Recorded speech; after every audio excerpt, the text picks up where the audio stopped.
ہم نے کسی قسم کا کوئی، میں نا کالج میں پڑھتا تھا تو یہ پاپڑ بیچنے والے آتے ہیں، چورن بیچنے والے اور چپس بیچنے والے، یہ ان لوگوں کا آپ کے خیال میں کتنا کو بزنس ہوگا، کتنی کو انویسٹمنٹ ہوگی؟ کوئی 8-10 ہزار اتنا ہی ہے نا، اس سے زیادہ تو نہیں ہوتا۔ تو ایک آدمی نا وہ کالج کے باہر پاپڑ بیچتے تھے، وہ چھوٹے چھوٹے، وہ صبح لے کے آتے، تو وہ جب چھٹی ہو جاتی تو سارے لوگ جو تھے، وہ بچے جس کے پاس پیسے ہوتے وہ لے لیتا۔ اب کچھ ایسے ہوتے کہ جو دیکھتے ضرور پلٹ کے، خریدتے نہ، حالانکہ کافی سارے لوگ اس عمر میں صاحب حیثیت ہوتے ہیں جب کالج کے لیول تک جاتے ہیں۔ آخر میں وہ شخص پتہ کیا کہتا، وہ آتا تب بھی ہنستا ہوا، مسکراتا ہوا اور بڑے خوش ہو چھٹی ہو گئی ہے تو انو میں بھی آ گیا پاپڑ۔ اب وہ پتہ کیا کرتا، وہ آخر میں کہتا، جب بہت سارے لوگ لے لیتے تو آخر میں کہتا کہ بھئی جس کے پاس نہیں ہے ادھار بھی مل جائیں گے۔ اگر پھر بھی گاہک قریب نہ آتا تو کہتا جو ادھار پہ بھی راضی نہیں اسے مفت بھی مل جائیں گے۔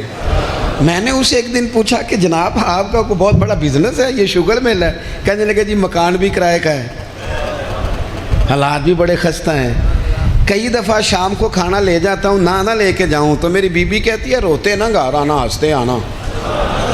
اچار ڈال لیا ہے مرتبان میں، دونوں بیٹھ جاتے ہیں آرام سے، اولاد کوئی نہیں، اللہ نے دی نہیں، اس کی حکمت ہے، بڑے راضی ہیں، بڑے خوش ہیں۔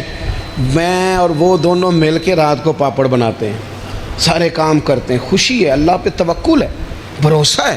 جس نے راضی رہنا ہے اس نے اس میں بھی رہنا ہے، اور جس نے نہیں رہنا، وہ پہلے کہہ رہا تھا کہ کبھی سائیکل سے موٹر سائیکل مل جائے نا، مل گئی، اب کہتا ہے اس کے ٹائر کبھی 4 ہو جائے نا، ہو گئے، مل گئی اس کو مہران، کہتا نہیں چھوٹی ہے، کبھی بڑی ہو جائے نا۔ او بھائی تو نے تو کہیں ٹھہرنا ہی نہیں، یہ تو معاملہ روز آگے جائے۔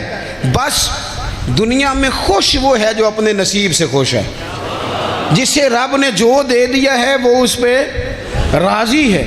آپ سمجھ لیں، میں نا اپنے دوستوں سے کہا کرتا ہوں کہ جس خاندان میں رب نے چاہا ہے مجھے پیدا کیا ہے، جو چاچا اللہ نے میرے لیے پسند کیا مجھے بھی بڑا ہی پسند ہے، جو ماموں اللہ نے میرے لیے پسند کیا وہ مجھے بھی بڑا ہی پسند ہے، جو دوست احباب رب نے مجھے دیے مجھے بڑے ہی پسند کر لیں اپنے ارد گرد کے لوگوں کو۔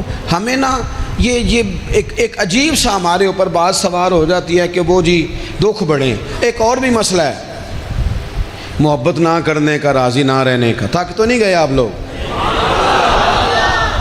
ایک اور بھی مسئلہ ہے، کہتے ہیں جی میں بندہ کھرا ہوں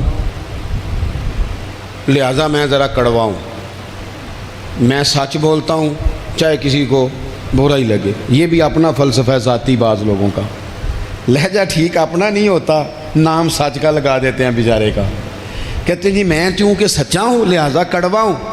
تو میں کہتا ہوں اس پر بھی آپ سجدہ صاحب کر لیں، یہ بھی بات درست نہیں، اس لیے کہ دنیا میں سب سے زیادہ سچ رسول کریم نے بولا ہے، پر بڑا ہی میٹھا کر کے بولا صلی اللہ تعالی علیہ وسلم۔ یہ بھی آپ کا اپنا ذاتی فلسفہ ہے، سچ کو بھی سونا کر کے بولنا چاہیے، اسے بھی دلائل کی روشنی میں بولنا چاہیے، آوازیں نہیں اونچی کرنی چاہیے، دلیلیں مضبوط کرنی چاہیے، آوازیں نہیں، کوئی آپ کے زوردار آواز سے معاملہ، لوگ آپ کی دلیل سے۔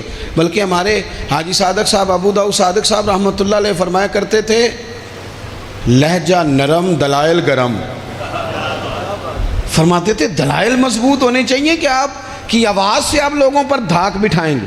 تو محبت کریں، پیار کریں، آپ چھوٹے ہیں تو بڑوں سے پیار کریں، آپ بڑے ہیں تو چھوٹوں پہ دست شفقت رکھیں، آپ لوگوں کے لیے اپنے دل میں گنجائش پیدا کریں، آپ اپنے دل کو وسعت دیں، تھوڑی محبت کریں۔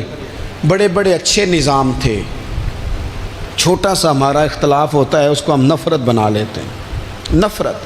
آگ جل رہی ہے گھروں میں، شوہر بیچارہ رات کو گھر آتا ہے تو وہ بعض لوگ ایسے ہیں جو گھر جانا پسند نہیں کرتے، کہتے ہیں کوئی نہ کوئی خوفناک خبر سننے کو ملے گی۔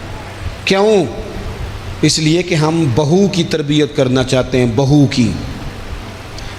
کی تربیت کرنا چاہتے ہیں۔ بہو کی تربیت نہ کرو، بیٹی کی کرو۔ بہو تو آپ کو اپوزیشن سمجھتی ہے، آپ سے تربیت لے گی،